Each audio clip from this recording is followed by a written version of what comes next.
எங்களுக்கும் கைத்தறிக்கு சம்பந்தம் இல்லை, எங்களால் கைத்தறி நெசவாளர் நல்ல வாழ்க்கை கொடுக்க முடியாதுன்னு அதுலயே தேர்தல் அறிக்கையில சொல்லிடுங்க. அவங்க வேற ஏதாவது பார்த்துட்டு போறாங்க. நீங்க கன்ஃபியூஸ் பண்ணி ஒரு ஒரு ஒரு ஒரு தொழில் தெரிஞ்சவங்கள, திறமை உள்ளவங்கள, அது தொழிலை நசுக்க வேண்டிய அர்த்தம் என்ன, அதுக்கு பதில் சொல்லுங்க. நீங்க இப்ப ஒண்ணும் இல்ல, இப்ப காஞ்சிபுரத்துல ஒரு தறி நெசவு மினிமம் 10,000 ஒரு பட்டு சேலை. ஒரே ஒரு தறி நெசவாளனுடைய மனைவி சொந்தமா தன்னுடைய வாழ்நாள்ல ஒரு புடவை எடுத்திருக்காளான்னு கேளுங்க. இப்ப எந்த ஊர்ல நெசவாளி ஒரு 4 ஹவர் ரெஸ்ட் எடுத்தனால ஒரு வயிறு காஞ்சிரும். அதனால போராட்டம் பண்றதுக்கு வயிறு கிடையாது. 60-70ல போலீஸ்கார சம்பளமும் நெசவாளர் சம்பளம் ஒண்ணு. இன்னைக்கு என்ன இவ்வளோ மலைக்கும் மடுவுக்கு டிஃபரெண்ட் வைக்கணும்? அதுக்கு யார் காரணம்? நெசவாளி காரணம் கிடையாது, அரசு. நீங்க உண்மையிலே உங்களுக்கு எதிர்காலத்துல நெசவாளி நினைக்கணும்னாக்கா தேர்தல் அறிக்கையில தனி நிதிநிலை அறிக்கை பண்ணிட்டு அந்த பட்ஜெட் போடக்குள்ள அவங்களுடைய சலுகைகள்லாம் ஓசல ஒண்ணுல அவங்க உயர்த்துவதற்கு வழிகளை செஞ்சு பண்ணுங்க. விசைத்தறியெல்லாம் தொழில் கொடுத்து போய் பார்த்தா தெரியும். தறி விசைத்தறி ஓடக்குள்ள அந்த பஞ்சினுடைய துகள்கள் இருக்குல்ல, துகள்கள் மெலிசாக மைக்ரான்ஸ் எல்லாம் அதெல்லாம் பறக்கும். அது பூரா சுவாய்ப்பான், அந்த நோய் பிற வரும். நெசவாளர்களும் விவசாயிகளும் யாரு? தமிழ்நாட்டில் பிறந்தவங்க தானே. அவங்க தானே உங்களுக்கு எலெக்ஷன்ல ஓட்டு போடுறாங்க. அவங்கள என்ன பண்ண போறீங்க? திறன் பயன்பாட்டு மையம்லாம் போய் நிறைய ட்ரைனிங் சென்டர்லாம் வச்சிருக்காங்க. சரி, ஓகே. பட் இவங்களும் பண்ணலாம மாடரேட்டு துணியை எப்படி நெய்யறது, அது துணியை நெஞ்சு எக்ஸ்போர்ட் எப்படி பண்றது, லோக்கல்ல எப்படி சேல்ஸ் பண்றது, அதையும் அதுக்கெல்லாம் பிளான்லாம் பண்ண மாட்டேன்றாங்க. ஸோ தொழில்துறைனா இது தொழில் தானே, இது காட்டேஜ் இண்டஸ்ட்ரீஸ்லாம் இதையே ஏன் பெருசா பண்ண முடியாது? ஒவ்வொரு டிஸ்ட்ரிக்ட் வைஸ்ல நிறைய தொழில் ட்ரைனிங் சென்டர் வச்சிருக்கேன். ஸோ எல்லா ட்ரைனிங் சென்டரும் பாஸ் பண்றது கிடையாது. ஸோ தறிகை ஒவ்வொரு டிஸ்ட்ரிக்டும் ட்ரைனிங் சென்டர் வச்சுட்டு நகர வாரியா கிராம வாரியா ஒரு 10 பேரை செலக்ட் பண்ணி அவங்களுக்கு தறியை கத்து கொடுத்தா மாசம் 40,000 தறினே வேணா. நீங்க உங்களுக்கு எதிர்த்து உங்களுக்கு தெரியும் இல்ல, தெரிஞ்சது வேணும்னே சரி, அதுவே எங்களுக்கு புரியல. நீங்க இதை டெவலப் பண்ணலாம். மேனுஃபேக்சர் பண்ணா சேல்ஸுக்கு நிறைய ரூட் இருக்கு. இப்ப ஒண்ணு இல்ல, நம்ம தமிழ்நாட்டில் கிட்டத்தட்ட ஒரு 100 கார்பரேட் கம்பெனிஸ் இருக்கு. ஒவ்வொரு கம்பெனியும் 1000 பேர் வேலை செய்றாங்க.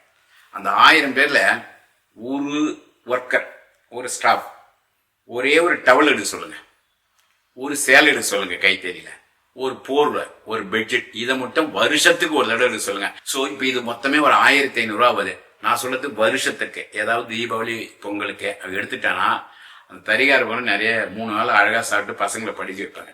சிம்பிள். இது தெரியும். ஆனா உங்களுக்கு தெரியக்கூடாது. அவங்கள வளரக்கூடாதுன்றது சத்தியம் பட்டிங்கன்னு எல்லா அரசியல்வாதியுமே எப்படி இந்த நாடு உட்படும்? அவங்களை என்ன பண்ணலாம்? ஒண்ணு இருக்கிறத காபுந்த பண்ணி அவனை டெவலப் பண்ணுங்க. இல்லைன்னா இது முடியாதுன்னாக்கா முடியாதுன்னு சொல்லுங்க. எங்களுக்கும் கைத்தறிக்கு சம்பந்தம் இல்லை, எங்களால கைத்தறி நெசவாளர் நல்ல வாழ்க்கை கொடுக்க முடியாதுன்னு அதுலயே தேர்தல் அறிக்கையில சொல்லிடுங்க. அவங்க வேற ஏதாவது பார்த்துட்டு போறாங்க. நீங்க கன்ஃபியூஸ் பண்ணி ஒரு ஒரு ஒரு தொழில் தெரிஞ்சவங்கள, திறமை உள்ளவங்கள, அது தொழிலை நசுக்க வேண்டிய அர்த்தம் என்ன, அதுக்கு பதில் சொல்லுங்க. இது நீங்க தான் கேட்கணும். நிறைய ஐஏஎஸ் ஆபீசர் தறி தொழில் தெரிஞ்சவன ஐஏஎஸ் ஆபீசர் கேளுங்களா? ஒண்ணுமே கேட்காத. இப்ப ஒண்ணும் இல்ல, இப்ப காஞ்சிபுரத்துல ஒரு தறி நெசவு மினிமம் 10,000 ஒரு பட்டு சேலை. ஒரே ஒரு தறி நெசவாளனுடைய மனைவி சொந்தமா தன்னுடைய வாழ்நாள்ல ஒரு புடவை எடுத்திருக்காளான்னு கேளுங்க. இது வரைக்கும் கைத்தறி நெசவாளனுடைய மனைவி, அந்த குடும்ப தலைவி, தன்னுடைய வாழ்நாள்ல தான் நெய்த தறியினால் நெய்யப்பட்ட பட்டு சேலைய ஒரு ஆள் கூட வாங்கியிருக்க மாட்டாங்க. எனக்கு தெரியும், இதுதான் சத்தியம். நீங்க போய் கேளுங்க. ஸோ அப்படியாப்பட்ட வறுமையில இருக்கிறவங்களுக்கு அவங்க டெவலப் பண்றதுக்கு என்ன ரூட்டு, அது நீங்களும் சொல்லணும். இல்லைன்னா கம்ப்ளீட்டா கைத்தறி நெசவாளனுடைய குடும்பத்துக்கு என்டையரா மருத்துவ செலவு, என்டையரா அவங்க படிப்பு செலவு நாங்க ஏத்துக்கிறோம் சொல்லுங்க. தேவையில்லாத 1000-2000 கொடுத்துட்டு அசிங்கப்படுத்துறீங்க, தமிழர்களை இழிவுபடுத்துறீங்க. அது பண்ணக்கூடாது. எந்த சமூகம் உழைக்குதோ அதை நீங்க டெவலப் பண்ணுங்க. அப்ப அந்த சமூகத்துல ஜாயின் பண்ணிடுவாங்க. விவசாயத்துல வேலை செய்யறவங்க, நெசவு செய்யறவங்களுக்கும் இவங்களுக்கு உயர்வான வருமானத்துக்கு உண்டான அடிப்படை தேவை கொடுங்க. எல்லாம் விவசாயம் பண்ண போயிடும். அப்படின்னா விவசாயம் ஃபாரின்லாம் பண்ணாதே இருக்கான், பண்ணிட்டு தானே இருக்கான். நெசவும் எல்லா மாவட்டத்திலையும் மாநிலத்திலையும் செஞ்சுக்கிட்டு தானே இருக்காங்க. ஸோ நீங்க அவங்க வளர்ச்சி பாதையில் எடுத்து போனோம். அது ஒரு பெரிய வேலையே கிடையாது. அது சின்ன ஒரு ப்ராஜெக்ட்ல இருக்கிற பட்ஜெட்ல 2% பணம் கொடுத்தாவே அது தொழில் நல்லா போயிடும். கார்பரேட் கம்பெனில சேல்ஸ் பண்ணுங்க. எதுக்கு அவங்க பண்ணாது இருக்காங்க? அதுபோல கவர்மெண்ட் அரசு ஊழியர்கள் முதல்ல ஸ்டாலின் என்ன சொன்னாரு, வாரத்துக்கு 2 நாள் அரசு ஊழியர்கள் கைத்தறி ஆடையானா ஒரு ஆள் அனுப்பிச்சிருப்பாங்களா? இல்லை முதலமைச்சர் ஸ்டாலின் அணிஞ்சிருக்காரா? ஸோ ஏன் இதெல்லாம் ஒரு நெசவாளரை பற்றி பொய் சொல்ல வேண்டிய அவசியம் என்ன வந்தது? நெசவாளிங்களை பிடிக்கல, அவங்க வெளியே தள்ளுன்னு சொல்லுங்க. விவசாயம் பிடிக்கல, வெளியே தள்ளுன்னு சொல்லுங்க. எனக்கு கம்ப்யூட்டர் சாஃப்ட்வேர் தான் வேணும்னா அவனை மட்டும் வச்சு கொடுத்தணும் பண்ணுங்க. எதுக்கு தான் ஒரு ஆக்ட் பண்ணின்னு இருக்கீங்க? எவ்வளோ நாள் தான் அவன் ஏமாறுவான்? அதுக்கு பதில் சொல்லுங்க. இருக்கிற சொசைட்டி கிட்டத்தட்ட தமிழ்நாட்டில் ஏற்ற ஒரு 50,000 சொசைட்டி எல்லாம் நியர் டு க்ளோசிங் ரேஞ்ச் இருக்கு. அவனுக்கு போனால் கவர்மெண்ட் இது தண்டமாக கவர்மெண்ட் சம்பளம் கொடுத்துன்னு பிரைவேட்ல இருக்காங்கல்ல. இப்போ கவர்மெண்ட் சொசைட்டி கவர்மெண்ட் இடம் வாடகை தருது, அங்க இருக்கிற எம்ப்ளாய்க்கு சம்பளம் தருது. ஆனா அவன் அரசு நூல்களை வாங்கி விற்று அதுல லாபம் அவனுக்கு நெசவாளருக்கு போவாது. இவன் என்ன பண்றான்? இந்த அரசு அதிகாரிகளும் இந்த கிளார்க்கும் பிரைவேட் காரனுக்கு லுங்கி சேலை நெஞ்சு அவனுக்கு லாபம் கொடுத்துறான். இவன் கமிஷன் வாங்கிக்கல. என்ன இது புரியல எனக்கு. அரசியலங்கம் ஒரு படம் எடுத்துட்டு குலேபகோலி படம் ஓட்டுறப்பல கதையா இருக்க. இப்ப எந்த ஊர்ல நெசவாளி ஒரு 4 hour ரெஸ்ட் எடுத்தனால அவர் வயிறு காஞ்சிரும். அதனால போராட்டம் பண்றதுக்கு வயிறு கிடையாது. ஒவ்வொரு நெசவாளியுடைய வயிறு எப்படி தெரியுமா? இன்னைக்கு உலகத்திலே தொப்பையே இல்லாத ஒரே இனம் நெசவு மட்டும்தான். எங்க அப்பாவுலாம் இந்த கான்கேவ் தான் வயிறே இருக்கும். எங்க அம்மாவுக்கு இப்படிதான் இருக்கும். 40 கிலோ தாண்டாத இன்னைக்கு போய் தமிழ்நாடு கூட வே மிஷின் எடுத்து எடை போட்டு 40 கிலோ இருந்தா அவன் நெசவாளின்னு கண்டுபிடிச்சலாம். இதான் இன்னைக்கு நிலைமை. அவன் ஒழுங்கா சாப்பாடு கிடையாது, ஒண்ணும் கிடையாது. அவன் பசங்களை படிக்க வைக்கிறதுக்கு பல பிரச்சனை. ஸோ இதுக்கெல்லாம் யாரு காரணம்? அதான் சொல்றேன். 70, 60, 70 போலீஸ்கார சம்பளமும் நெசவாள சம்பளம் ஒண்ணு. இன்னைக்கு என்ன இவ்வளோ மலைக்கும் அடுவுக்குள்ள டிஃபரெண்ட் வைக்கணும்? அதுக்கு யார் காரணம்? நெசவாளி காரணம் கிடையாது, அரசு. அவன் கேட்க மாட்டான்.